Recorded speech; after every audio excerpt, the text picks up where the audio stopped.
सभापति महोदय, सबसे पहले तो मैं आपको धन्यवाद दूंगा कि आपने राजस्थान के किसानों की एक महत्वपूर्ण मांग की तरफ जल शक्ति मंत्री और दिल्ली की सरकार का ध्यान आकर्षित करने के लिए मुझे बोलने का अवसर दिया।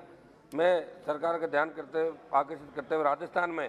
सिंचित क्षेत्र विकसित करने और नहरी पानी की नवीन परियोजनाओं के माध्यम से सिंचाई हेतु जल उपलब्ध करवाने वर्तमान विद्यमान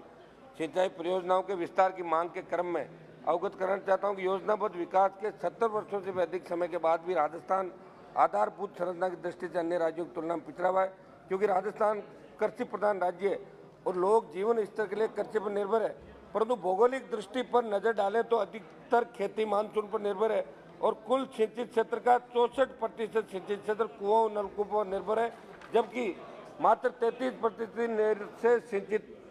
सिंचाई होती है, जो केवल जैसलमेर, बीकानेर, गंगानगर में हनुमानगढ़ तथा अल्प हिस्सा बाड़मेर, जालोर व कोटा का भी है। सभापति महोदय, इसलिए भारत सरकार यदि ईस्टर्न कैनाल परियोजना को राष्ट्रीय परियोजना घोषित करे तो पूर्वी राजस्थान के झालावाड़, बारां, कोटा, बूंदी, सवाई माधोपुर, अजमेर, टोंक, जयपुर, दौसा, करौली, अलवर,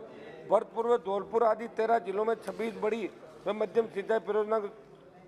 सतह 2 लाख हेक्टेयर तथा सिंचित क्षेत्र विकसित किया जा सकता है। सभापति महोदय, ये बात सही है कि राजस्थान में सतत प्रवाही नदियों के अभाव में नहरों द्वारा सिंचित क्षेत्र कम है, परंतु भारत सरकार को नवीन योजनाएं बनाकर राजस्थान के किसानों के भले के लिए सिंचाई हेतु जल उपलब्ध करवाना अत्यंत आवश्यक है, क्योंकि राजस्थान में कुल सिंचित क्षेत्र का सबसे अधिक भाग श्री गंगानगर में, जबकि सबसे कम राजसमंद में। वही कुल कृषि क्षेत्र के सर्वाधिक सिंचाई गंगानगर में, जबकि सबसे कम चूरू जिले के अंदर होती है। इसलिए उदाहरण के तौर पर बताऊं तो इंदिरा गांधी वृहद नहर परियोजना के अंतर्गत सिद्धमुख नहर जो परियोजना है, इसका विस्तार किया जाए तो तारानगर, सावा के साथ सुजानगढ़ क्षेत्र में भी सिंचित क्षेत्र विकसित किया जा सकता है। साथ ही बाढ़ के पानी को रोककर वे पंजाब सहित अन्य राज्यों से पानी का जो हिस्सा बहकर पाकिस्तान जा रहा है उसको रोककर वे आईजीएनपी का विस्तार करके नागौर, जोधपुर सहित पश्चिम राजस्थान में सिंचाई हेतु जल उपलब्ध हो सकता है। वहीं नर्मदा परियोजना का विस्तार करके बाड़मेर, जालोर में सिंचित क्षेत्र बढ़ाया जा सकता है। वहीं पंजाब, हरियाणा आदि राज्यों से विभिन्न जल समझौते जैसे रावी व्यास जल समझौता सहित अन्य का पूरा पानी राजस्थान को मिले तो उससे